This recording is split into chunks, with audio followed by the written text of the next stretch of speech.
Let me start with an example. Kiana Katon is a law student who is appearing for an online state bar exam that is being proctored by ExamSoft.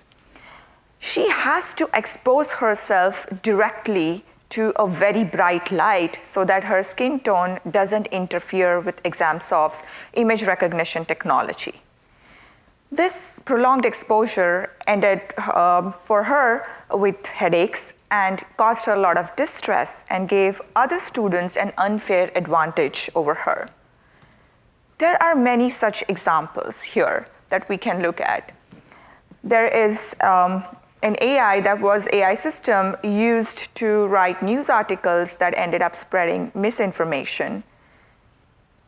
Uber's pay determination algorithm lacked transparency. Oracle's surveillance system breached privacy. And there were security systems, AI security systems that could be easily bypassed. We could see examples here of AI causing harm to human life with accidents, and ChatGPT can turn anyone into a threat actor. There are many such examples that you can read about at the AI incident database, and it urges us to think about how we can design our AI systems responsibly.